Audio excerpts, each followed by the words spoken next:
بسم الله الرحمن الرحيم maanta waxaan la joogaa gudoomiyaha ururka sawirada Soomaaliyeed marka hore soo dhawow magacaaga noogu bilow magacaygu waa Xasan Cilmi weey Xasan Cilmi maxaad rabtaa inaad ka hadasho waxaan gudoomiyaha ururka sawirada ummadda Soomaaliyeed inta hadda ila socotaana waa hooyay guud iyo guddiga fulinta madaxdoodii waan gartay waxaan doonaynaa madaxweyne inaan isu sharaxno ummadana u sheegno oo adunkana aad gaarsiisaan inaan ku jiro sharaxaada madaxweynenimada musharax madaxweynaha tahay markii aan aragnay waxna dhaama in la waayay oo dadkii kullina hooseeyo tuugo ku dhaqaaqay ay diideen inay wax xalaal cunaan dalka waxbaan ku leenahay waxaanu garanay inaan u tartanno madaxweynenimada waan gartay intaas yaanu garanay markii aan guddigeedii oo dhan sheegnay ururkaaga meeqa xubnood ay ka kooban yihiin 46 kun way waxyaabaad qabanaysaan ma noo sheegi kartaa waxaan qabanaynaa ummadda wax alla wixii baahi ah horta inaan ka hortagno ayaanu isku dayaynaa ilaahay hadduu idanka ka dhigo inaanu calooshooda wax allaale iyo wixii calooshooda ay raalli ku noqdaan ama soo celiya noloshoodii hadda dadku waa baktiisan yahay inaanan wax bilaqaana ummaddu cunin ayaanu tusayna marka bilaqada wax keenay waa gaajada iyo niyad xumal hadda cudurkan la yiraahdo qaduudiyaha ciil baa keena ciilka ummaddu waxaa jira 203 dowladood baa jirta wax annaga aan ahayn oo qaduudiyo ku dhacana weli ma maqal sax maxkamadu sharciga bedeleen oo kitaab axuur ay soo qaateen qaduudiyo way maanta sharciga oo lagu tuunayo kitaabkii jamacaha iyo sunnadii nabiga inta laga tagay kitaab la yiraahdo baaxuuf la soo qaatay oo haddii boqol jeer aan barto aan waxba kaa dhigay yani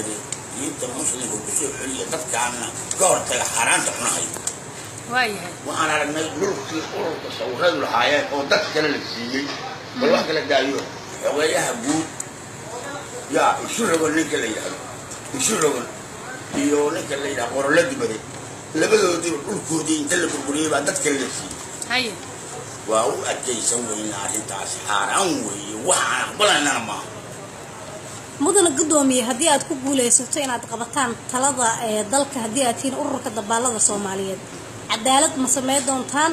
ma sida dadka idinka horeeyay ayaad xilka isku koobi doontaan waqti waxaan ka mamnuucaynaa nin laba baasaboor leh oo qalbigiisu naafo yahay oo soo raadsay qurun iyo bariiqa ka soo raadsay Yurub inuusan soo gelin dowladdan dhisin doona ururka sawirada wax alla waxay dalka yaal buu aruursanayaa gaaluna u geynaya waxbana waa laga soo waa la lahaa nimanka xagga jira xalaashoodu aad bay u xun واحد اللي حرارة حنمي قلبي ودك نافذة كيا أو واحد وسيلة الوشة ما كتر إنه دولة كتر ما إنه حرام بينك وترى يصير أنكشينا كذا ونوبلا قافل مش بنوبلا أنت بس عشينا كأنه صح أنت بس عشينا كذا ناس تدك قاتل وبها جو حتى وحن بري وين جدتي وحن إليه أنت تدم عن نفسك إن من ترنا قابله يا لي كان سنة تسنة بالشيبي ما بلغة دولتي واسيل عيسى تسنة هذا اللي بالغيسنا يا بلوي حتى البرلمان في الجيلو يدي لما قوسن كردت كان نتبرو معي بس حتى اللي قوين هي مركي برلمان كينا لطول حبنا أوركا مقعدة من شيء كتايتة كلا يا هيا حقيقة بود وحلا هذا غرنا جبل guddiga fulinta waxaa madax u ah dawacad duwan waxa ku jira marka ninka la yiraahdo yoon iyo qaacarooshe iyo annagu rambo iyo tanwano iyo farax damaad hadda noocaas ah guddiga fulinta ku jira xadku iyo daabyaamo waa maasanta dawacad duwan ninka la yiraahdo bahalkii loo jiro isu rogan waa maasanta waqtigaana siis waa yahay waa adiga